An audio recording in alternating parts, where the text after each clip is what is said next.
हमें half deflection method use करनी है, उसके थ्रू हमें गैलोमीटर का रजिस्टर फाइंड करना है।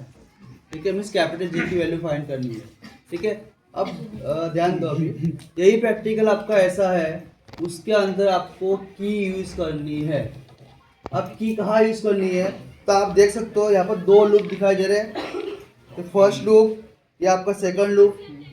ओके, आपको यहाँ पर नहीं करनी है तो चलेगा, कि अगर यूज नहीं करनी हो तो चलेगा, बट आपको यहाँ कंपलसरी यूज करनी पड़ेगी।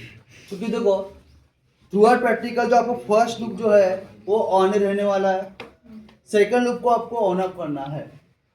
ठीक है, अब यहाँ पर देखो, यहाँ पर दो रजिस्टर बॉक्स आपको दिखाई दे रहे हैं, इसकी वैल्यू ज़्यादा होगी, इसकी वैल्यू कम होगी, इसे हम कहते हैं शंट रजिस्टर। ठीक है, प्रोसेस आपको क्या था, आपको मैं पहले बोल के रखा, आपको सबसे पहले इस लूप को ऑन करना है। ठीक है, तो इस लूप को ऑन करना है, तो उसके बाद क्या आपको करना है, इसमें से कुछ वैल्यू निकालनी है। अब कितनी वैल्यू निकालनी है, तो एग्जाम में आपको सर बोल देंगे कितने निकालनी है, अगर नहीं बोल रहे तो आपको आपकी चॉइस से निकालनी है, 5000, 6000। ठीक है, ये वैल्यू निकालूंगा मैं। अब उससे करस्पॉन्डिंग यहाँ पर मुझे इस गैलोमीटर के अंदर डिफ्लेक्शन दिखाई देगा। ठीक है, डिफ्लेक्शन दिखाई दिया, मान लेता मेरा 5000 के लिए कितना आया, 20 आ गया, मान लेता हूँ। ठीक है, उसके बाद आपको सेकंड लूप को चालू करना है, और सेकंड लूप को चालू करना है तो मुझे की को प्रेस करना पड़ेगा। ठीक है, तो मैं की को प्रेस कर दूंगा तो मेरा शंट रजिस्टर ज्वाइंट हो जाएगा। ठीक है, जब शंट रजिस्टर ज्वाइंट होगा तो वैल्यू जब अभी कितनी आई थी, 20 आई थी, तो ये आपका गैलोमीटर कहाँ पर आ जाएगा, 0 पे आ जाएगा। पर मुझे आंसर कितना लाना है, 0 नहीं लाना है, मुझे आंसर कितना लाना है, 20 का हाफ। मेथड कौन सी, हाफ डिफ्लेक्शन मेथड है। ठीक है, तो 20 का हाफ मुझे लाना है, तो कितना आएगा, 10। तो 10 लाने के लिए मुझे इस शंट रजिस्टर में से वैल्यू निकालनी पड़ेगी। तो उसकी मैंने आपको रेंज बोली थी, कितनी आती है, 50 से लेके 150 के बीच में आपको शंट रजिस्टर का आंसर आता है। ठीक है, समझ आ रहा है, 50 से लेके 150 के बीच में इसका आंसर आएगा, वो आपको वैल्यू निकालनी है।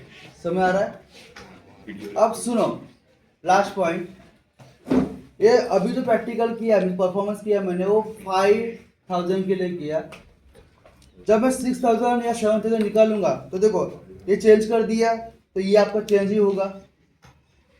ठीक है, अब सब मान लेते हैं मेरा कुछ आंसर आया 18।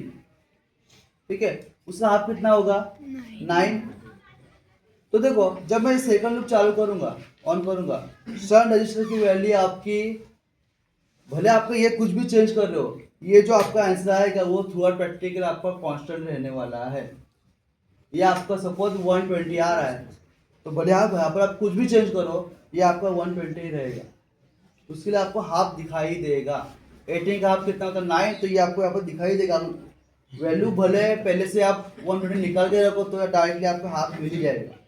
ठीक है, तो आपको याद क्या रखना है, शंट रजिस्टर की वैल्यू आपकी थ्रू आउट प्रैक्टिकल जो मिलेगी वो सेम रहने वाली है, बार करने की जरूरत नहीं है। ठीक है, आपको वेरीफाई करना है तो 120 निकल के रखो, पानी की प्रेस करोगे तो आपको हाफ ही दिखाई देगा। 18 आया था उसका हाफ कितना, 9 दिखाई देगा। 16 आया होगा तो 8 दिखाई देगा। ठीक है, वो आपको ध्यान रखना है। ठीक है, चलो इसका टेबल प्रैक्टिकल से